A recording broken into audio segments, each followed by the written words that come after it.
Welcome to week 4 of the South Carolina Football Preview Show. We're here at the Village Idiot Pizza and Pub, our sponsor. We're at the 5 Points location. They also have a location on Forest Drive in the Forest Acres area. I'm sad to say, David, this will be my last show because I'm so bad at picking these games. I mean, I have no idea. The Gamecocks are 2-1, 1-1 in the SEC.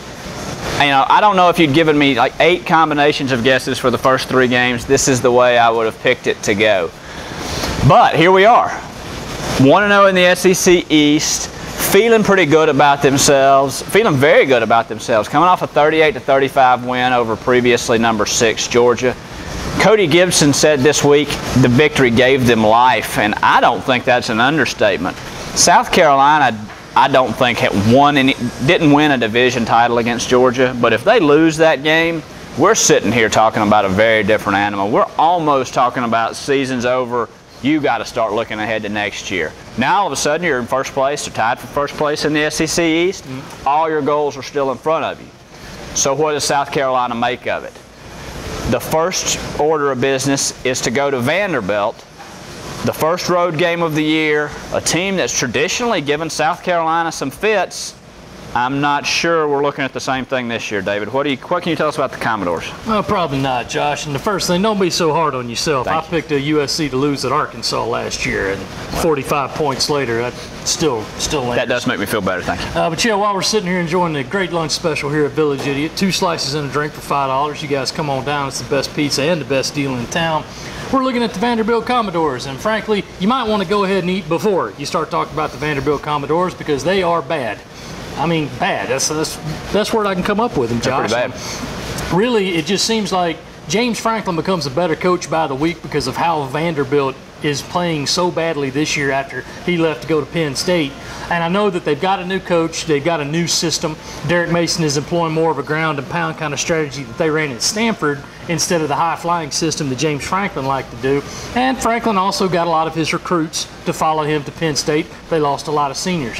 But boy, Vanderbilt is just bad. You know, they're bad. They lost 37-7 to Temple in their first week. Their offense is living in the cellar of the SEC. And while they did get a big win last week, they had to come back from 11 points down in the fourth quarter at home against Massachusetts, which has won 2 games in 3 years, to get that win. So you look at it and you think that 21.5 point spread that Vegas has installed might be legit, but you also have to realize the big game hangover, Josh. I mean, South Carolina's going to have to get by that. But just looking at Vanderbilt, you know, we've talked about how young they are. They have played 31 either true or redshirt freshmen this year, easily the top number in the conference, and they've had to rotate in and out with their quarterbacks. Patton Robinette should be getting the start, but Wade Freebeck, who's a true freshman and burned his redshirt last week, will play according to Coach Derek Mason. So South Carolina will have to prepare for 2 quarterbacks this week.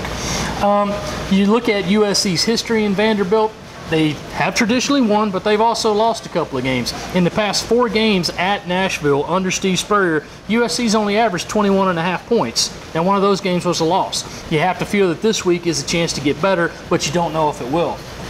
What do you have to look at for Vandy doing well? Well, Steve Spurrier says they play pretty good defense. He did say that. They do man you up. They do play pretty physical, but still they've given up a lot of points in these first 3 weeks. And also, Vandy does run the ball well.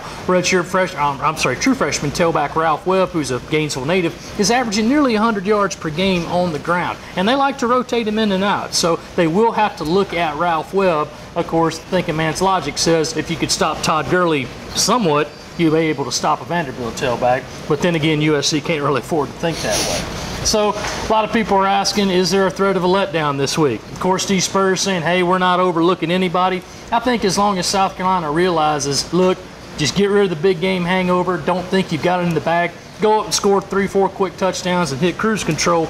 They'll be quite all right. So that's what you're looking at with the Vanderbilt Commodores. This is the start of a 3-game SEC stretch that includes 2 road games. How big is that stretch, and how big is this going forward? And what can we expect from the Gamecocks in Nashville, Josh?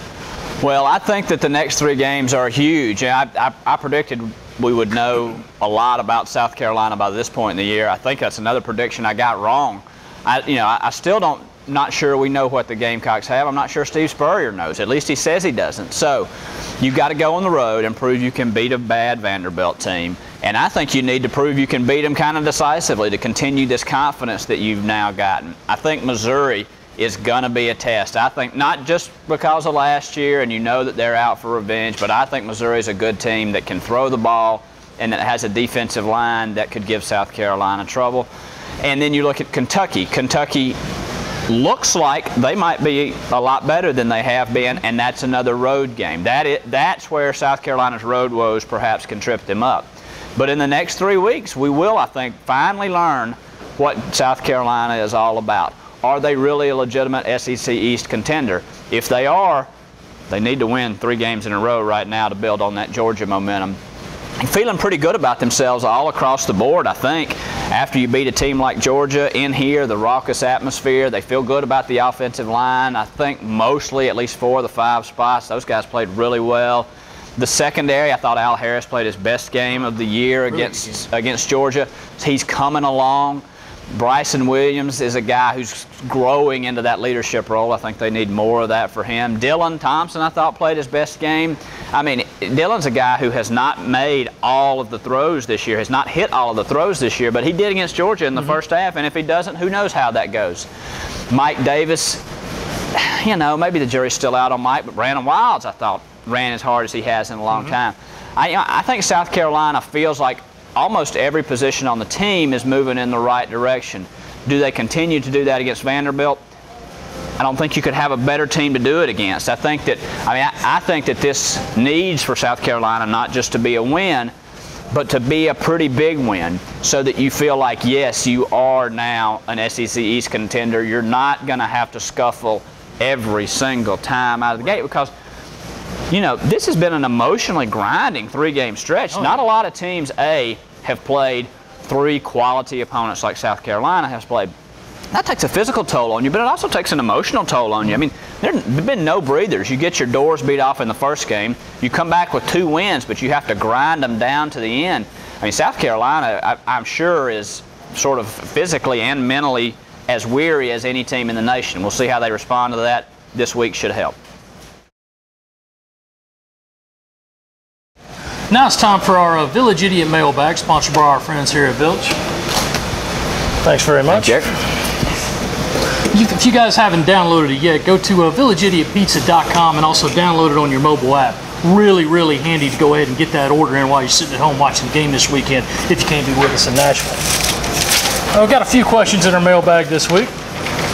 The first one from Ryan Frick asks, how's our team health? How is Mike Matulis? Well, Ryan, the team's very, very healthy. With Mike Matulis first, he is progressing. He's walking without a crutch now, but it's still going to be at least mid-October before they make a final decision. You know, those ligaments in the knee, they're just seeing to see if it will regain its strength and see if he could potentially play this year. And if it can't, then he's going to have to go under the knife and get that repaired. Jury's still out on him. Outside of him, Mike Davis is completely healthy. Brandon Wilds is healthy. Is a bit of a question on right guard Cody Waldrop. He has missed some practice this week with a knee issue. We'll see how that goes, but Will Sport would be ready to roll in if Cody Waldrop could not play. Other than that, they get almost a near 100% on the Red Cross report. From Lacine Edie. Dylan Thompson was successful passing the ball in the first half versus Georgia, but he only threw 4 passes after halftime. Why so few, since most teams like to ride a dominant quarterback? Well, Lacine, it was just a question of how the game was going. USC had an 11-point lead at halftime. They had gotten there by throwing the ball and attacking that soft zone and soft middle that Georgia had lined up. And they had the lead, and they figured, now we can start running the ball. It was basically the West Coast offense, you know, where you pass to set up the run, and USC figured you don't need to pass anymore because, as you know, many people have said, only 3 things can happen when you throw the ball, and 2 of them are bad.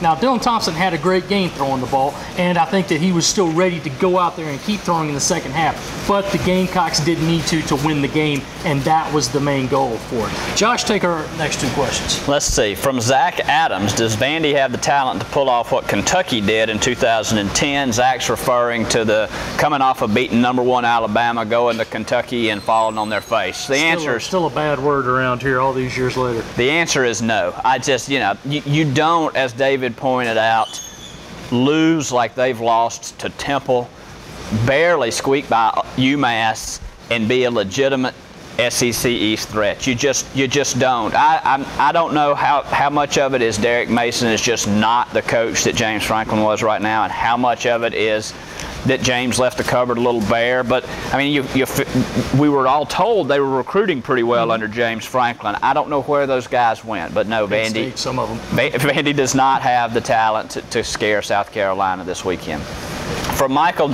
H. D'Antonio, any chance Bryson Williams rests his arm versus Vanderbilt and let the other corners carry the load? Good question. That's a legitimate question. That arm clearly is bothering him. I mean, it's an issue with his tackling. It seems from afar. Grady Brown, though, this week said, if Bryson, tells me he can't tackle, I'll get him off the field. But otherwise, he's going to be out there, and if he's out there, I expect him to tackle. So I think they're sort of doing the hear no evil, see no evil with Bryson's arm and not wanting it to be an issue. Has it been an issue? A little bit of one. Has it hurt them yet? I don't think so. That clearly wasn't the issue against Texas A&M. I don't think that was something that hurt anybody against Texas A&M. His arm hurts. He's going to have to play with it all year because Grady Brown says he's the guy we've got to have out there to get everybody else in the right. He's got to be out there to get everybody else in the right spot. So he's going to be out there whether that arm's hanging by one tendon, I think. Now it's time. We always like to do this at the end of every segment. We got to have a prediction for each week. We're joined again by our friend Brian Glenn, the owner of Village Idiot. Brian, thanks for joining us again this week. Thanks for having Brian. me. Had a good couple of weeks. I know business was probably booming after the Georgia game last week. Certainly was. Glad we could help you out there. We're just looking for how bad could this beatdown be. Now I'm looking at. South Carolina has not played very well up at Nashville where they traditionally won, but I'm thinking that those teams were, frankly, a lot better than this team is. So I think that South Carolina does barely come in under the spread right now. I'm going to pick them at 38-15, so I guess they'd actually be barely over the spread if it's 21.5. But I'm thinking Gamecocks really take care of their business, win 38-15, improve to 2-1, and be 2-0 against the SEC East. Brian? Well, I think coming off a great victory over Georgia, looking at Vanderbilt, I think it's going to be a little bit closer. I'm thinking 41-24, and I think not so much that South Carolina is going to overlook or not play up to what they can. I think having gone through what Vanderbilt has the first two games, this is their Alamo. This is it for them. Yeah. They have to give it everything they have, and I think they do put up a great fight, but just overmatched, and 41-24 Gamecocks. Okay. Josh? As I sit here this week, however many days away from the game here, and I feel like 60-4. I mean, that's the number that keeps coming up. So, in the spirit of what I started out the conversation with and how bad I am at this, I think that it will be a little bit closer. I think that South Carolina still is figuring itself out. I don't think Vanderbilt, under any crazy scenario, wins the game, but I think South Carolina, is still getting some things worked out, still has to be its best self. I like South Carolina 30-20. No drama, no fear of losing, but a game where Steve Spurrier is still going to sit down at the end of the game and have something that's going to aggravate him, something to chew on. Still going to be wondering what kind of group he's got going into Missouri. But we'll all find out Saturday night. Join us 2 hours before the game, which is 5:30 Eastern, 4:30 Central. If you're in Nashville, online at GoGamecocks.com, we'll give you the last-minute news.